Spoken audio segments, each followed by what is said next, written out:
नमस्कार दोस्तों, मैं Ranjit Kumar toppers coaching centre Siwan का डायरेक्टर आप सभी को अपने यूट्यूब चैनल में स्वागत करता हूं। दोस्तों, आज मैं आप लोगों को साइकोलॉजी का एक बहुत ही इम्पोर्टेंट टॉपिक बुद्धि परीक्षण के बारे में बताने वाला हूं। यानी शाब्दिक बुद्धि परीक्षण और अशाब्दिक बुद्धि परीक्षण के बारे में बताने वाला हूं। बहुत ही इम्पोर्टेंट यह जो है टॉपिक है। यह प्रश्न जो है साइकोलॉजी में कई तरह से पूछा जाता है। शाब्दिक बुद्धि परीक्षण तथा अशाब्दिक बुद्धि परीक्षण में अंतर लिखने के लिए भी आता है।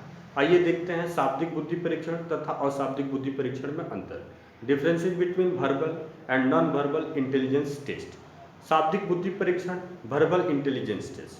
पहला, इस परीक्षण में भाषा अथवा शब्दों के माध्यम से समस्या रखी जाती है। शाब्दिक बुद्धि परीक्षण में भाषा के माध्यम से अथवा शब्दों के माध्यम से किसी समस्या को रखी जाती है। दूसरा, इस परीक्षण में प्रश्न दिए गए होते हैं तथा उसका उत्तर शब्दों के माध्यम से लिखने होते हैं। इस परीक्षण में यानी शाब्दिक बुद्धि परीक्षण में प्रश्न आपके दिए गए होते हैं और उसका उत्तर जो है शब्दों के माध्यम से लिखने होते हैं। तीसरा, यह परीक्षण शिक्षक व्यक्तियों के लिए उपयोगी होता है। जो व्यक्ति शिक्षक हैं उनके लिए यह जो परीक्षण है वो उपयोगी होता है। चौथा, इस परीक्षण में परिणाम व्यक्ति के सांस्कृतिक भूमि से प्रभावित हो जाता है।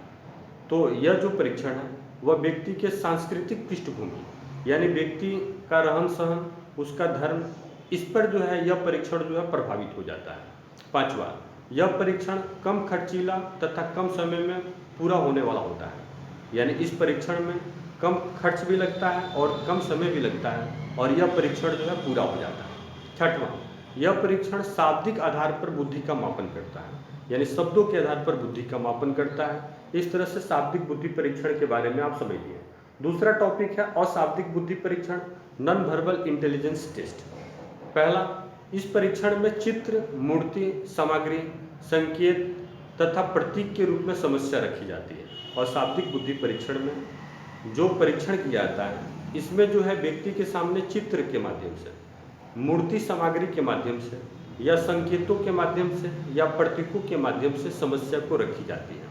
दूसरा, इस परीक्षण में अनेक विकल्पों में से सही विकल्प को चुनना होता है। कई तरह के विकल्प इस परीक्षण में दिए गए होते हैं, उनमें से सही विकल्प को चुनना होता है। तीसरा, इस परीक्षण में भाषा नहीं होने के कारण निरक्षर तथा विदेशियों को भी इसके माध्यम से बताया जा सकता है। इस परीक्षण में भाषा नहीं होता है, इसीलिए कोई निरक्षर व्यक्ति है या दूसरे देश का कोई व्यक्ति है उसको भी इस माध्यम से बताया जा सकता है। चौथा, इस परीक्षण के परिणामों पर सांस्कृतिक पृष्ठभूमि का कोई प्रभाव नहीं पड़ता है।